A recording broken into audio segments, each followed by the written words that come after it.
Hey, what's up, everybody? This is John Patrick Adams, and we're about to get naked. And it's over,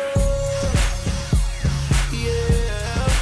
When I get you naked, naked, I get you naked. Hey, everybody, this is John Patrick, and we are about to strip down and get naked.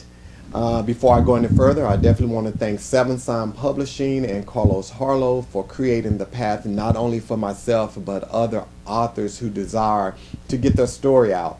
I'm a firm believer that everyone has a story. Whether you choose to share it or not is your choice, but we all have stories. So I would definitely want to thank God for giving Carlos the vision of Seven Sign, and then Carlos, thank you for carrying it out. Okay, well, let's go ahead and get started.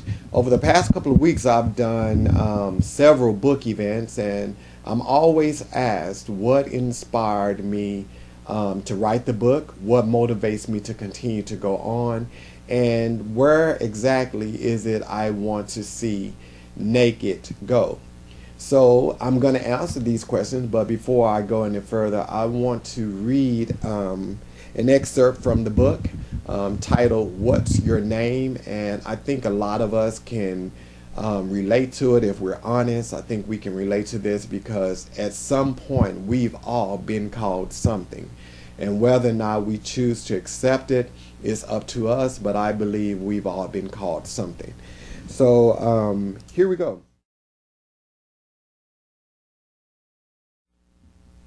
Do you remember when being called a lady and gentleman were compliments? When good was good, bad was bad, right was right, and wrong was wrong. When a name meant something to the individual wearing it. Seems those days are far gone and the world now embraces the corrupt. Name calling is one of the most underrated curse casters.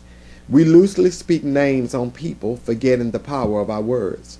Some people are strong enough to let them roll off their backs, but there are those who engrave those names in their soul and live them daily. It's no wonder the world is in the state it's in. It's amazing how the word bitch is now a term of endearment. Nigger is no longer offensive and not only limited to African Americans. Gangster and player are desired labels not only by young boys but grown men as well. And let's not forget, being labeled as a whole translates to some women as independents. Names that used to hurt are now received, but there are hidden dangers many who wear them fail to see. The danger is what you think you speak, and what you speak you become. Parents wonder why their children grow up and rob convenience stores. Could it be they allow them to portray, live, and label themselves as a thug? Could the daughter, who's now promiscuous, be this way because she was called a slut by a mother when she shared her first sexual encounter at a very young age? The names we give our children eventually play out in their actions. Some are living life confused by their actions and wondering why.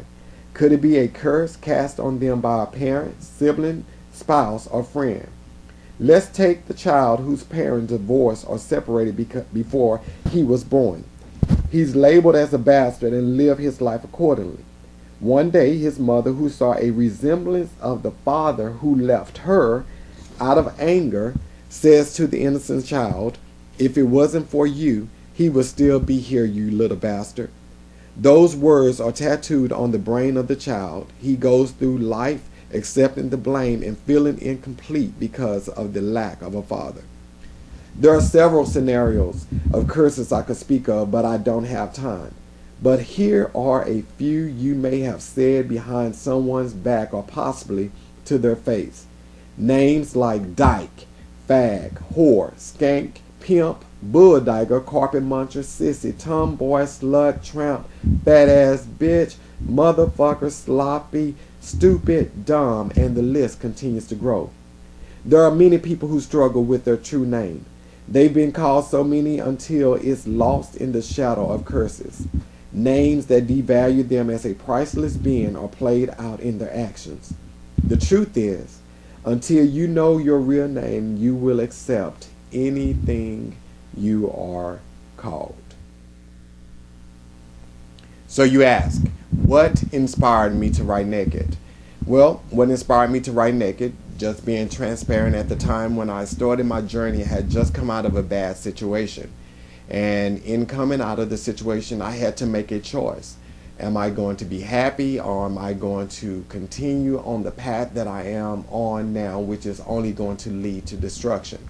So in doing so, I chose the path of happiness, and I chose the path of healing and living a much better life.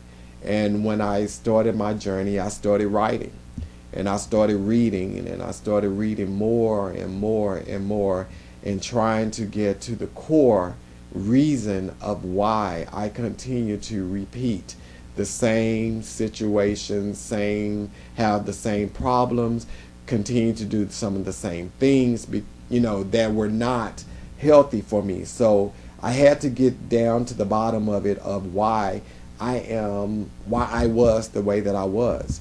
And in doing so, I did a lot of soul searching. I did a lot of soul searching. It wasn't always easy. It wasn't always beautiful. Sometimes it was very painful, and sometimes it was downright ugly. But once I got to the core root of why I was the way I was, I began to work from there. And a lot of times, we don't want to look within ourselves. It's always easier to blame someone else for our problems, blame someone else for where we are in life. But a lot of our problems is us. And a lot of our problems not only is us, but we've carried them over from childhood or bad relationships and all of these type of things. And we can never move forward because we have so much baggage weighing us down.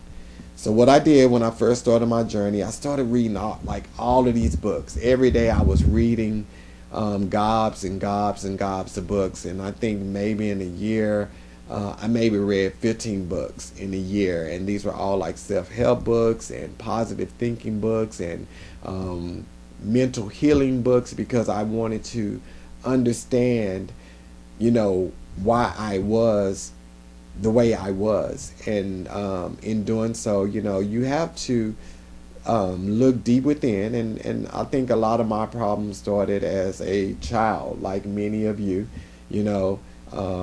Parents raise their children the way that they were raised. So, you can't fault your parents, for the things that they were taught. You can't fault them for that, and it's not, it's your fault if you continue to pass it on.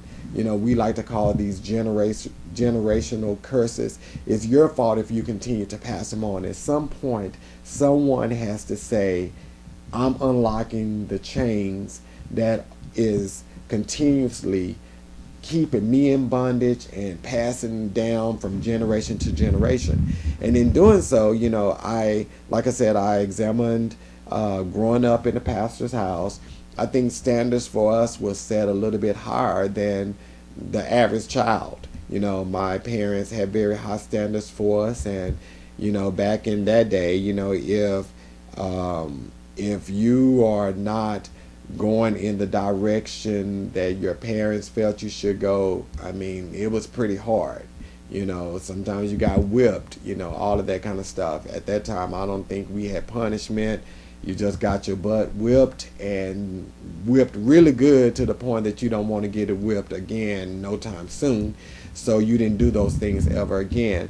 But, in that, you're looking for validation from parents, and you're looking for love. My father, he grew up in a time where men didn't tell men, they didn't verbally tell each other that they loved them. They showed it through, providing food for them and making sure that they had a roof over their head. So my father carried that into our home.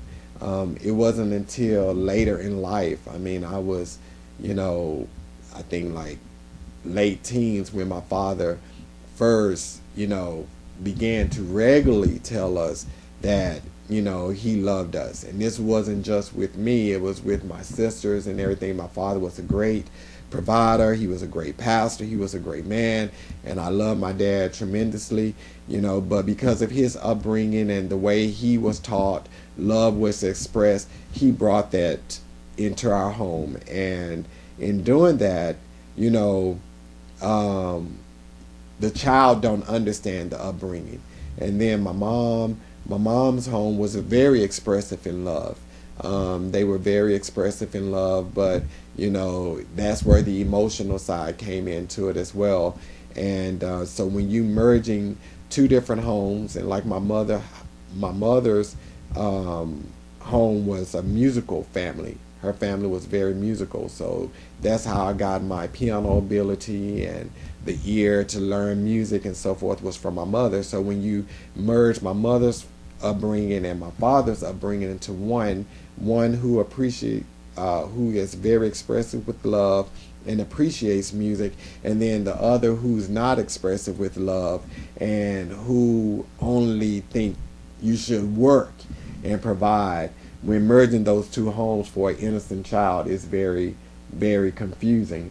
And then I go through our life, and the most memorable moment, or one of the life-changing moments, was for me. I had a brother-in-law, and I was a senior in high school, and he let me borrow his car for the prom, and I never forget it.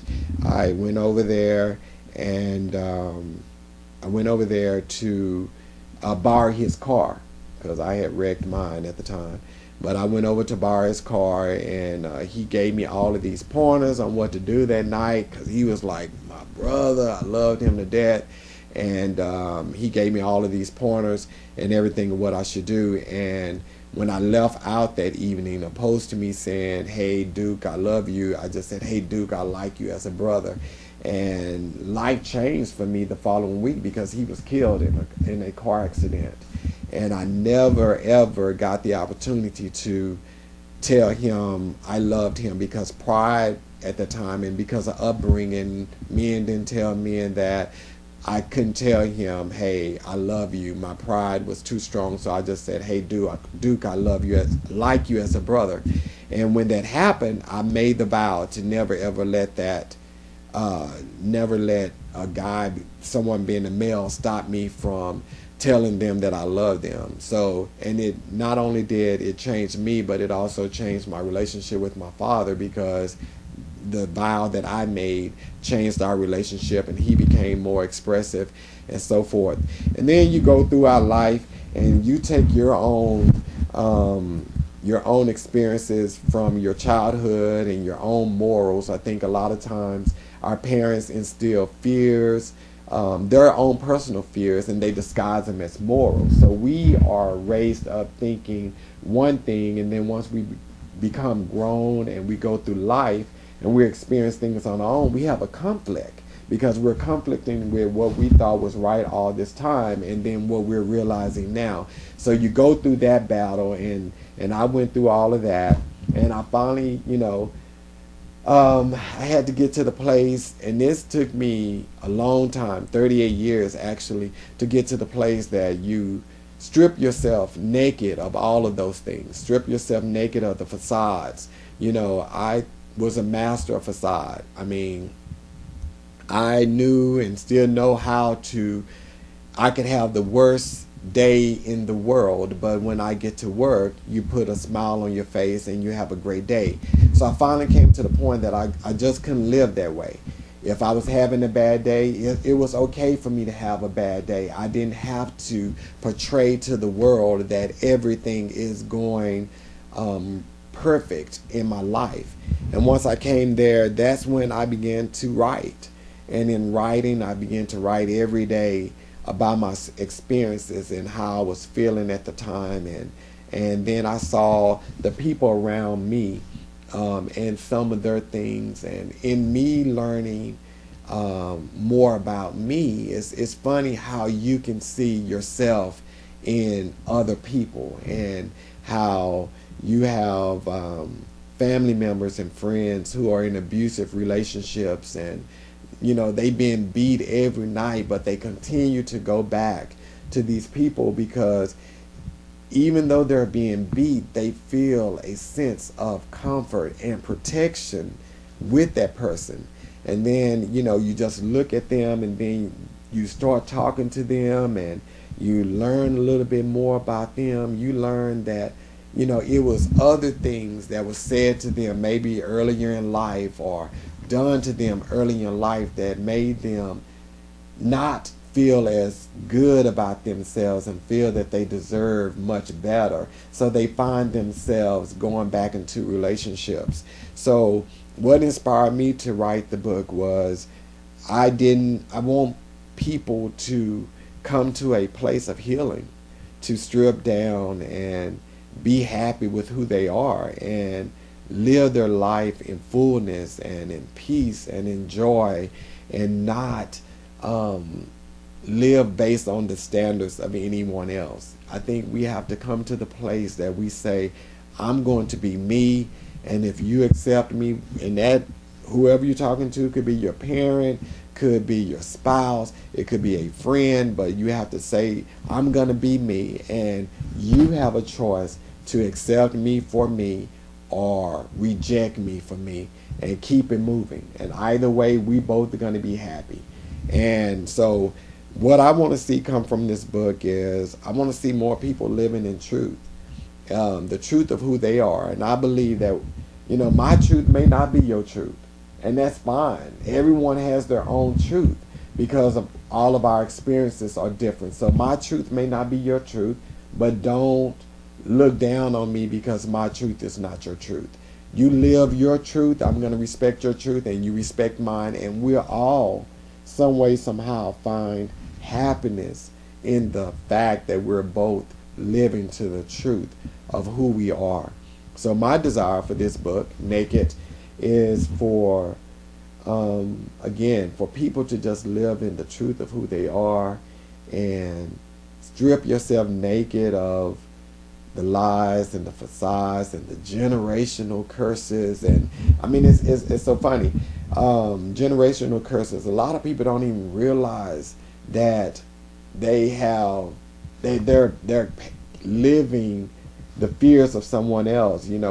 A mother be hurt by a man, and she says all men are dogs, so she raises her daughter with this thought and this lie: all men are not dogs, just man that hurt your mom is the dog. But you've lived your entire life believing all men are dog, and every time you get in a relationship, it goes sour because you can't trust that man, because your mom told you you can't trust men. So again, the desire is to people to live in truth. What motivates me to continue to go on? I have bad days just like everybody. Even though I have come to a place that I feel a whole lot better than what I did when I first started my journey, I still have bad days. I still have low days, and I've learned that life is a second by second thing. You have to live in the now. You have to live present moment. You can't live 5 minutes ago, 5 days ago, 5 months ago. You have to live right now in this very second, because that's the only thing you can control. You can only control what is happening right now. And recently I read a book, and in the book it broke it down. It talks about how 50% of the problems that we stress over, they haven't even happened. We're worrying about future things that haven't even transpired. And then we worry about things that we can't change, things that has happened in the past, and we can't go back and change these things. They've happened. It is what it is. So you have to release yourself from those chains, live in the freedom of now, because now is the only thing that you can change. Now is the only thing that you can impact right now at this very moment. And until people realize that, they're going to continue to live a life in bondage, or continue to live a life stressed out because they're worried about what the future is going to hold. You cannot worry about that. You just have to live right now. So one thing I just want people to get from this whole little video recording is that, you know, life is what you make it. Life is what you make it, and you can continue to live the lie, live based on standards of other people, or you can live the truth and live based on the standards of yourself. So if you don't gain anything from this video and from my book, I definitely encourage each of you to live in the now. Thank you very much for tuning in. Get your copy of Naked. There are 49 other great writings just like What's Your Name. So make sure you get your copy of the book. You can get it on my site, www.johnpatrickadams.com, or you can get it on thetruthbowl.com, www.thetruthbowl.com. And I am so very excited about this book and thanking everyone who has purchased a copy of the book so far. I'm tremendously blessed and grateful for you. And I just encourage everyone else, if you haven't gotten your copy, get your copy of Naked. Alrighty, thanks.